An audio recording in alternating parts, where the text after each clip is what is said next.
As I said earlier, our vision for our assistant is to help you get things done. It turns out a big part of getting things done is making a phone call. You may want to get an oil change schedule, maybe call a plumber in the middle of the week, or even schedule a haircut appointment. We are working hard to help users through those moments. We want to connect users to businesses in a good way. Businesses actually rely a lot on this, but even in the US, 60% of small businesses don't have an online booking system set up.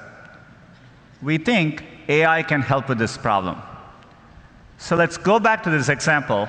Let's say you want to ask Google to make you a haircut appointment on Tuesday between 10 and noon. What happens is the Google Assistant makes the call seamlessly in the background for you. So what you're going to hear is the Google Assistant actually calling a real salon to schedule the appointment for you. Let's listen.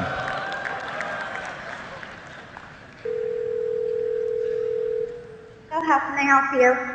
Hi, I'm calling to book a women's haircut for a client. I'm looking for something on May 3rd. Sure, give me 1 second. Sure, what time are you looking for around?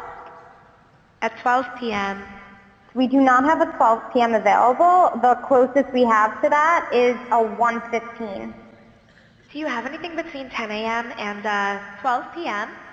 Depending on what service she would like. What service is she looking for? Just a woman's haircut for now. Okay, we have a 10 o'clock. 10 a.m. is fine. Okay, what's her first name? The first name is Lisa.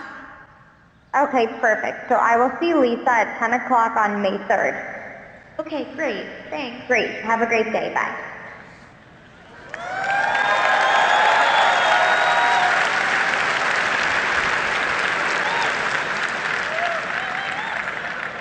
That was a real call you just heard. The amazing thing is the assistant can actually understand the nuances of conversation.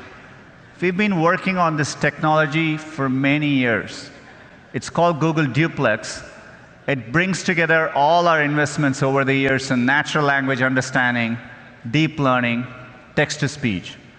By the way, when we are done, the assistant can give you a confirmation notification saying your appointment has been taken care of. Let me give you another example. Let's say you want to call a restaurant, but maybe it's a small restaurant which is not easily available to book online. The call actually goes a bit differently than expected.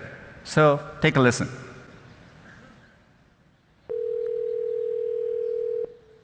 See how may I help you? Hi, I'd like to reserve a table for Wednesday the 7th. For 7 people? It's for 4 people. 4 people when? Today? Next Wednesday at 6 p.m. Oh, actually we reserve for after 5 people. For 4 people you can come. How long is the wait usually to be seated? For when, tomorrow or weekday or? For next Wednesday, the 7th.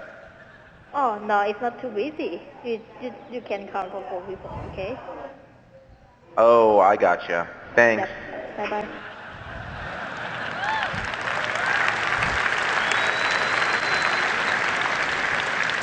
Again, that was a real call. We have many of these examples where the calls quite don't go as expected, but the assistant understands the context, the nuance.